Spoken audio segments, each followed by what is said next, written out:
মেয়ের পিছনে পড়ে আছো কেন? সে মেয়ে তো দিব্যি রাজপুত্রকে বিয়ে করে সংসার ধর্ম পালন করছে গো। তুমি এখন তোমার নিজের বউকে নিয়ে সংসার চালাও। আমি কারো থেকে কোনো জ্ঞান নিতে আসিনি এখানে। আমার কিছু ভালো লাগছে না। আমি আমার ঘরে গিয়ে একটু বিশ্রাম নিতে চাই। পরে তোমার সঙ্গে কথা বলবো। তোমাদেরকে ঠিক যেভাবে বলেছি সেভাবে সবটা আয়োজন করতে পারবে তো নাকি? এই যে রাজপুত্র, আপনার কথা মতো মেলা সব আয়োজন করা হয়েছে। দেখুন আপনি আসলে রাজামশাই, একটা দুঃসংবাদ আছে। গতবার রাজপুত্র তো সর্দারকে ভীষণ অপমান করেছিল, আর সে কিছুতেই তোমার হাতের কাজের প্রশংসা করতেই হয় যুবরানী। সত্যি তোমার হাতের কাজের নকশা করা শাড়ি দেখে খুব চমৎকার লাগছে। আমায় একটা নকশা করে শাড়ি বানিয়ে। আচ্ছা লতা, মহারাজ মহারাজ রাজকন্যা মধুবালাকে ত্যায্য করে দিয়েছিলেন। তারপর ওই মধুবালার কোনো দিনও মধুপুর রাজ্যের রাজবাড়ি থেকে ছাই পায়নি। পেয়েছিল তো, তবে তবে অনেক বছর পর। অনেক বছর পর? তাহলে এতগুলো দিন কি রাজকন্যা মধুবালা তার ওই রাখাল প্রেমিক কানাইয়ের সাথেই ছিল? কিন্তু তারা কোথায় ছিল, কি অবস্থায় ছিল? তারা কি সুখী সংসার করেছিল? রাজকন্যা কি তার প্রাসাদ ছেড়ে কুঁড়ে ঘরে এসে কানাইয়ের সঙ্গে সুখী সংসার বেঁধেছিল? রাজকন্যা রাজকন্যা পালিয়ে যাওয়ার প্রায় বছর হতে চলে। তখন তখন মহারানী হেমলতা ছিলেন অন্তঃসত্ত্বা। মহারানী প্রত্যেক দিনই রাজকন্যা মধুবালার কথা মনে করতেন আর কাঁদতেন, কারণ তিনি রাজকন্যা মধুবালাকে তার বোনের মতো মনে করতেন। কাঁদবেন না রানীমা, যে চলে গেছে তার কথা ভেবে কেঁদে কি হবে বলুন তো? আজ আমি অন্তঃসত্ত্বা। রাজকন্যা মধুবালার কত শখ ছিল আমার সন্তান হলে সে নাকি নিচে তার কোলে পিঠে করে তাকে মানুষ করবে, কিন্তু ভাগ্যের কি নির্মম পরিহাস দেখো, এই সময় রাজকন্যা মধুবালা আমার কাছে নেই। সে কোথায় আছে, কেমন আছে সেটাও জানি না। তুমি কেন এসব করছো যুবরানী চারুলতা? তুমি যুবরানী হয়ে কিনা এসব কাজ করছো?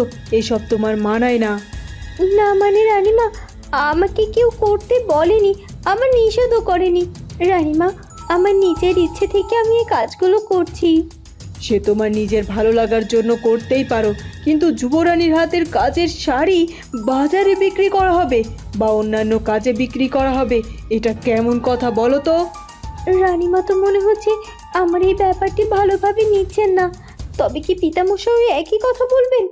ফিরে এসে তিনি যদি জানতে পারেন যে আমি আমার হাতের নকশা করা শাড়ি বাজারে বিক্রি করেছি, তখন যদি পিতামশাই আরও রেগে যান, তিনি যদি বলে ওঠেন যে এতে তার মান কমে যাবে, তখন তখন আমি কি করব? তবে কি আমি যে সিদ্ধান্ত নিয়েছি সেটা ভুল? আমার হাতের নকশা করা শাড়ি আমার কি বাজারে বিক্রি করা উচিত হবে না? এ কি, আমি চারুলতার সাথে এভাবে উল্টো সুরে কেন কথা বলছি? উল্টো সুরে কথা বললে তো চলবে না। এর সঙ্গে আমায় এখন তাল মিলিয়ে থাকতে হবে, নয়তো যে এর গোপন পরিচয় আমি জানতে পারবো না কোনো দিন। চারুলতা খুব কাছে না পৌঁছালে তো ওর শরীরের লুকায়িত সেই জন্মের দাগের হদিশও পাবো না আমি। না না, আমাকে চারুলতার সঙ্গে তাল মিলিয়ে থাকতেই হবে। বলছি যে যুবরানী, আমি এক্ষুনি যেসব কথা বললাম তুমি ওসব নিয়ে ভেবো না। তুমি তো খুব ভালো উদ্যোগ নিয়েছো, আর সব থেকে বড় কথা হলো তোমার ইচ্ছে হয়েছে তাই তুমি করেছো। তুমি হলে এ রাজ্যের যুবরানী, তোমার যা ইচ্ছে তুমি তাই করতে পারো। মা,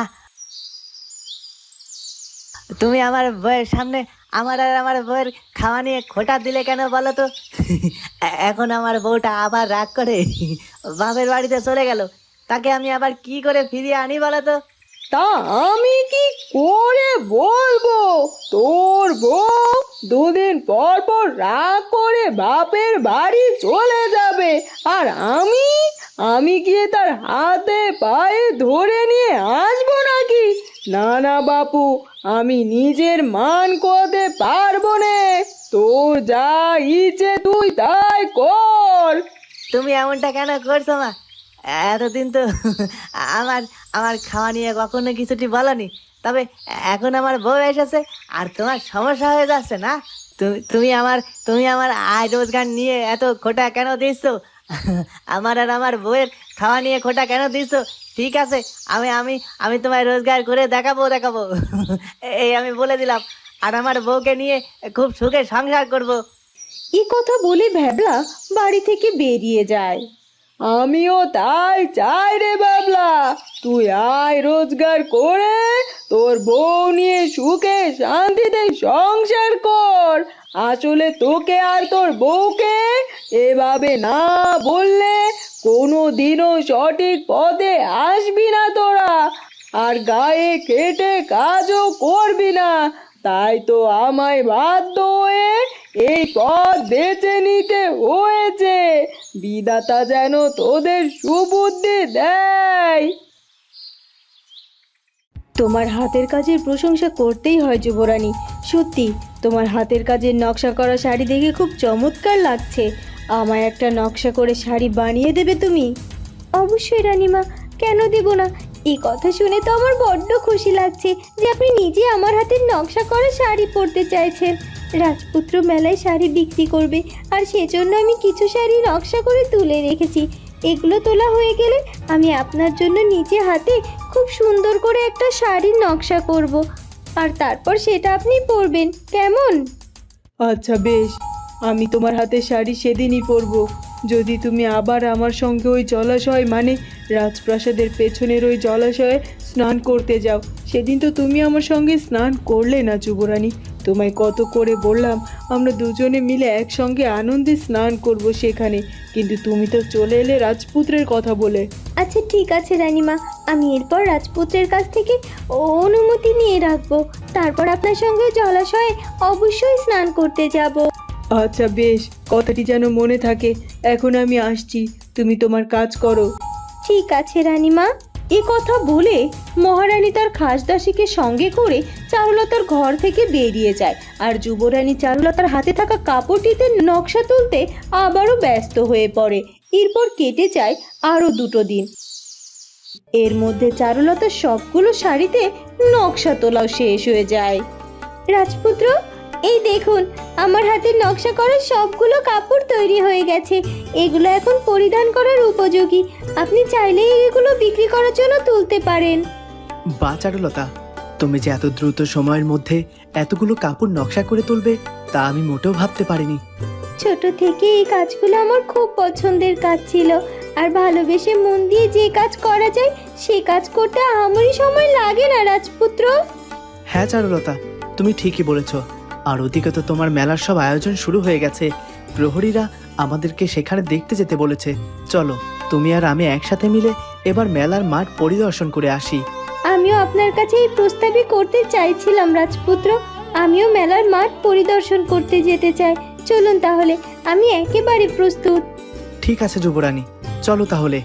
এরপর রাজপুত্র যুবরানী চারুলতাকে সঙ্গে করে রাজরথে করে মেলায় যাওয়ার উদ্দেশ্যে রওনা দেয়, যেখানে সব লোকেরা মেলায় মাঠ সাজানোর কাজে ব্যস্ত ছিল। মা, ও মা, আমি একটা মায়নাদের বাড়িতে যাচ্ছি বেড়াতে। সারাদিন বাড়িতে বসে থেকে এই বিকেল বেলায় এসে আর ভালো লাগছে না। যাই, একটু বান্ধবীর সাথে গল্প করে আসি। তুই আবারও ময়নাদের বাড়িতে যাবি? ময়না যদি জানতে পারে যে তুই আবারও বাপের বাড়িতে এসেছিস রাগ করে, তখন কিন্তু তোকে আবারও 2-4টে কথা শুনিয়ে দেবে। ওকে কি বলবে বলো তো, যে আমি বাপের বাড়িতে রাগ করে এসেছি?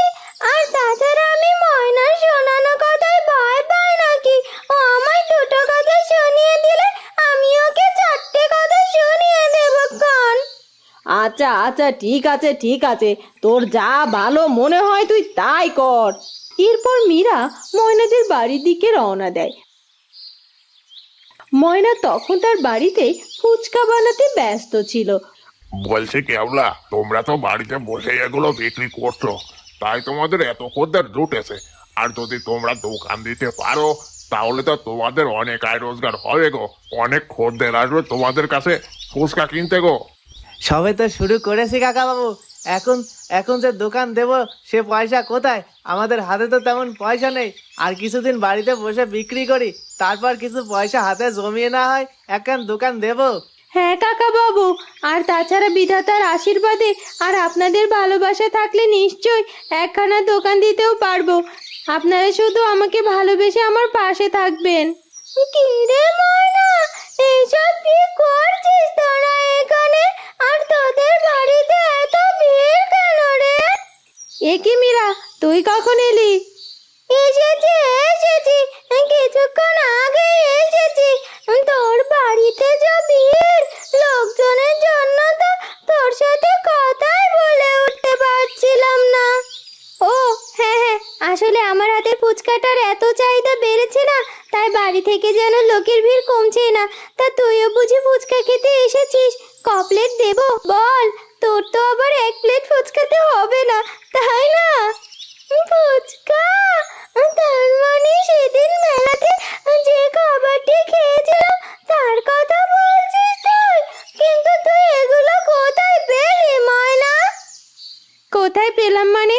আমি নিজের হাতে এগুলো বানাচ্ছি আর বিক্রি করছি। তুই খাবি কিনা সেটা আগে বল। হ্যাঁ, সে তো খাবো, কিন্তু তার আগে তুই বল তো, তুই এসব বানানো শুরু করলি কবে থেকে? আর এগুলো বাড়িতে বানিয়ে বিক্রি করার বুদ্ধি তোর কি করে মাথায় এলো বলতো? আসলে সেদিন আমরা মেলা থেকে ঘুরে আসার পর ময়না বলছিল ওই ফুচকা খাবারটা খুব পছন্দ হয়েছে, আর অন্যদেরও অনেক পছন্দ হবে নিশ্চয়। তাই তো এই বুদ্ধিটা বের করলো যে বাড়িতে ফুচকা বানিয়ে বিক্রি করবে। আর দেখো, সত্যি সত্যি ওর হাতের ফুচকার কেমন চাহিদা পেয়েছে, আর লোকে পয়সা দিয়ে মজা করে কিনে খাচ্ছে। আমাদের তো ভালোই ব্যবসা হচ্ছে গো মীরা, আমাদের আর পয়সার কোনো অভাব হবে না। শেষমেশ তুমি আর ময়না মিলে ফুচকাওয়ালি আর ফুচকাওয়ালা হয়ে গেলে ক্যাবলা। আসলে তোমাদের দুজনের তো একই গতি, তাই তোমাদের দুজনকে মানিয়েছে একসাথে। যাকে দে ময়না দে, তোর হাতের ফুচকাটা খেয়ে দেখি কেমন বানিয়েছিস তুই।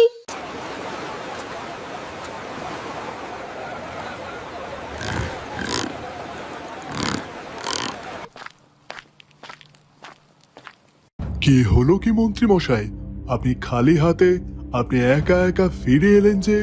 সুতোর সর্দার এলেন না আমাদের সঙ্গে দেখা করতে? সুতোর সর্দার কি বললেন? তিনি আমাদের থেকে সুতো নেবেন না? আসলে রাজামশাই, একটা দুঃসংবাদ আছে।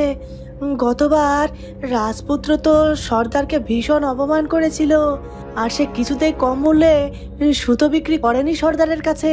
তাই তো সর্দার এবার অন্যদের কাছ থেকে সুতো কিনে নিয়েছে, আর তাই এখন আমাদের কাছ থেকে অতি স্বল্প মূল্যেও সুতো কিনতে রাজি নয়। কি বলছেন কি মন্ত্রী মশাই? তাহলে আমাদের সুতো নিয়ে কি আমাদের আবার ফেরত যেতে হবে নাকি? না না, এভাবে বারবার সুতোর জাহাজ নিয়ে নিজের রাজ্যে ফেরত যাওয়া যাবে না। আপনি যে করেই হোক কোথাও না কোথাও এই সুতোগুলো বিক্রি করার ব্যবস্থা করুন। সুতো সর্দারকে যে করেই হোক মানানোর চেষ্টা করুন, আর নয়তো আমার সঙ্গে ওনার দেখা করার ব্যবস্থা করুন। আমি সুতো সর্দারকে কতবার করে বললাম আপনার সঙ্গে একটিবারের জন্য দেখা করে যেতে, কিন্তু তিনি কিছুতেই আসলেন না। উল্টো আমাকে বললেন হেমরাজ্যের রাজামশাইয়ের প্রয়োজন পড়লে সে যেন নিজে এসে তার সাথে দেখা করে। আজ রাজপুত্রের জন্য আমাকে এতটা অপমান সহ্য করতে হচ্ছে। দেখেছেন মন্ত্রী মশাই, সুতো সর্দারের মতো মানুষও হেমরাজ্যের রাজা মশাইকে কত কথা শোনাচ্ছে। যাগে, হাতি হয়ে যখন পানিতে পড়েছি তখন ওই সুতো সর্দারের মতো চামচিকাও এখন আমায় লাথি মারবে, এটাই স্বাভাবিক। চলুন তাহলে, আমি নিজেই যাচ্ছি সুতো সর্দারের সঙ্গে কথা বলতে। যথা আজ্ঞা মহারাজ। এই যে রাজপুত্র, আপনার কথা মতো মেলা সব আয়োজন করা হয়েছে। দেখুন আপনি, কিছু কোথাও কোনো সমস্যা থাকলে আমাদের জানাবেন অবশ্যই। ঠিক আছে ঠিক আছে, আমি আর যুবরানী চারুলতা পুরো মেলার মাঠ পরিদর্শন করে তোমাদেরকে জানাচ্ছি।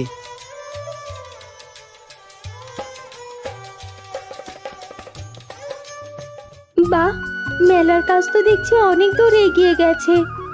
হ্যাঁ চারুলতা, তোমার এই মেলার আয়োজন দেখে পছন্দ হয়েছে তো?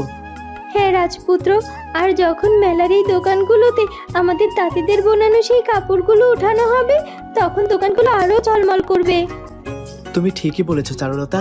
আজকের মধ্যে মেলার সব দোকানপাটগুলো তৈরি হয়ে গেলে কালকের মধ্যেই দোকানের সব শাড়ি চুড়ি সবকিছু উঠানো হবে আর মেলার কাজও শুরু হয়ে যাবে। তারপর একে একে আপনার সব স্বপ্ন পূরণ হবে রাজপুত্র।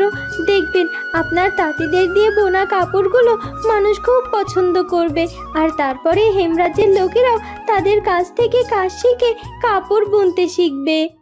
যুবরানী আর রাজপুত্র কোথায় গিয়েছে রে দাসী?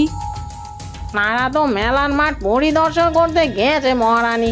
রাজপুত্র অরুণ এক বিশাল মেলার আয়োজন করেছে, আর সেই মেলার মাঠ প্রস্তুত হয়েছে।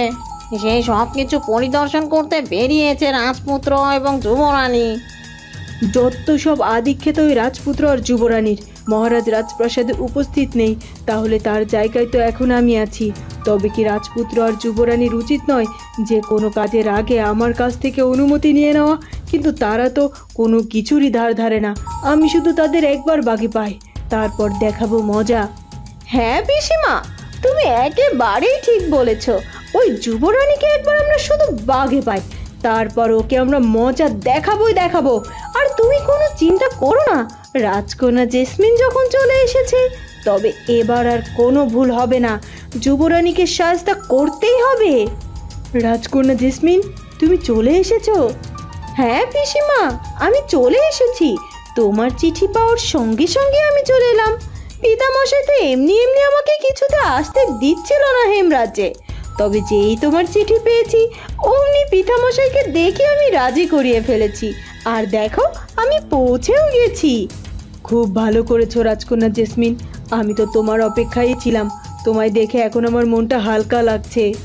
আমারও তো হেমরাজ্যে ফিরে আসাতে মনটা খুব ভালো লাগছে পিসিমা।